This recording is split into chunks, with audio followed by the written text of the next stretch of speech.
Octavia's Anthem Update 20.6.0. Still no Harrow. But there is something new. Technically, a few things new. There's the Halftone Glyph Image Pack, which consists of Nidus, Inaros, Octavia, Ivara. Is that Maroo? That is Maroo. And I can't see... Oh, it's listed there. So I'm assuming that is Atlas. It's a shame that it's hovering there. It should have been a little bit over so you can actually see what Atlas looks like. But they actually look different. Some of them have been animated and look kind of weird. There is also... Well, that's kind of spoilers. The Nidina Armor Set.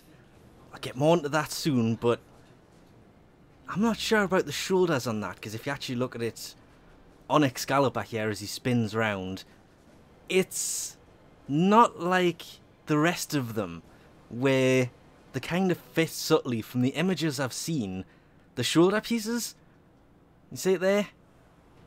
Kind of very sarin looking, so I'm looking forward to that. And of course there's a new Syandana with this, the Broca Syandana, which doesn't seem to have a lot of length to it, but is one solid... I see.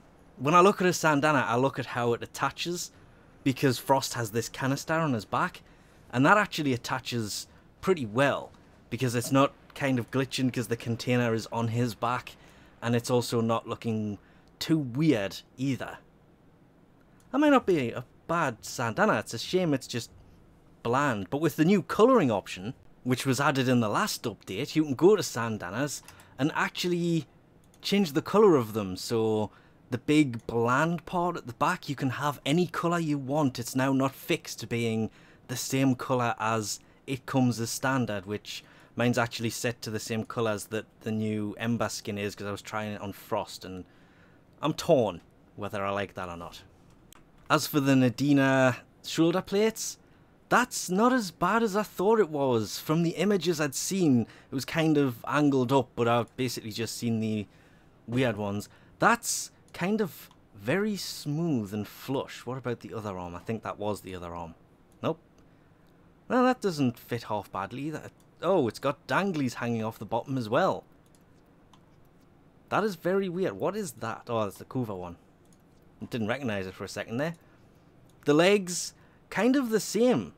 Considering Frost has these big kind of fugly boot things on, it fits quite nicely to that actually. That I didn't expect, because if I throw it on, well, throw it on a different frame like Excalibur, who doesn't have those big boots on, it also fits. This is actually, I think this is the first time something like this has been modelled really respectively, because things like the, what is it, the Edo and the Daedalus, even down to some of Hunhouse things, can look weird on certain frames because they stick to that one kind of setup. These are kind of really flush, and you can actually see there's one for the knee, like the thigh as well. And what I need to do is get him so he doesn't have something on his chest, and check out the chest plate. Tenno, a new alert has begun. It will be marked on navigation. Huh, that's also kind of subtly done over some of the other ones, which, well, can look kind of out of place. Some of them not so much as others, but then that just, I like that, but that one's just nicer. Of course it is going, the standard colours of it are very, very close to the standard Excalibur colours. In fact, the grey and the red that are on that are off Excalibur. This is an uncoloured Excalibur, but does have that favoured blue on there, which I'm seeing more and more, which is kind of weird considering most of my frames have that blue on. Actually, that was a bad choice. Hi Droid. Frost, that's the same blue. It just looks different on different frames. Nope, bad example again. Moving on. There's also a new Noggle, Inaros, and that chin just, it looks very, very wrong. Decent looking Noggle with the headpiece there, to match the scale of the head, because obviously Noggle, bigger head. But yeah, get that at just the right angle and he looks like he's got a bit of a... Weirdly, and I don't know why, but the machete has made a return. Its blueprint has also made a return. It will only be here until June the 1st, and then it will be gone. So if you do want the machete, because the machete is a weapon that was retired a long time ago now, this is the normal machete, not the Wraith, you can of course pick up the blueprint to build it, or buy it outright. It's weird, because I think last time this returned it was a Gift of the Lotus mission for the blueprint, hence I've got 3 of them. But, to be fair, I would build it, it's not really worth that much platinum. There is also a new rapier style weapon. Even though he's kind of holding it a bit weird, he's meant to be, the double blade on this looks absolutely amazing. It has built-in dangly things as well on there. That is it looks kind of nicer than the rapier itself, whatever the original rapier was called. But of course, this does come with a new stance. It's called Cyclone Kraken, and to find it you have to get it from Grineer Fortress caches, which can be a bit of a problem because they pop up on only certain styles of mission. But this weapon, its attack speed is kind of similar to the machete, and its attack way better than the machete, because the machete is kind of It's the attack speed that lets the machete down. If it had a quicker attack speed, it would have been an okay weapon.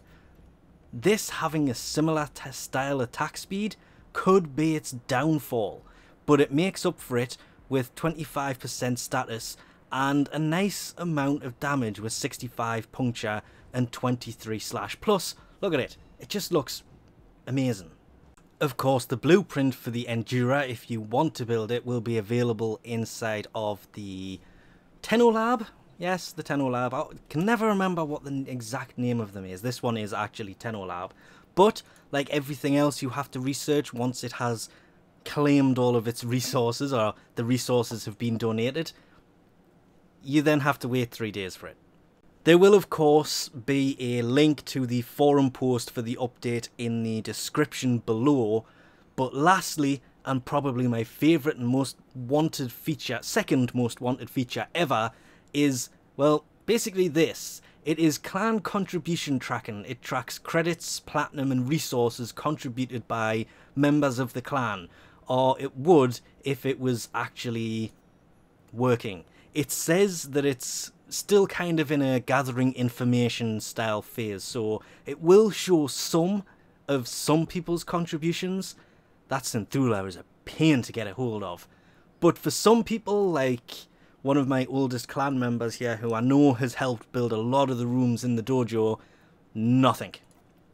And some of the other oldest members who I know have donated an insane amount, because they've built certain things of their own, same. That is nowhere near what they have actually donated. So this system isn't fully functional yet, but just the fact that it is in here, it's been added, it's going to be a thing, is amazing. I love that feature, because now I'll be able to track who is and isn't helping with the HEMA research, because I'm getting, it's only 2/3 done. It's just winding me up so badly.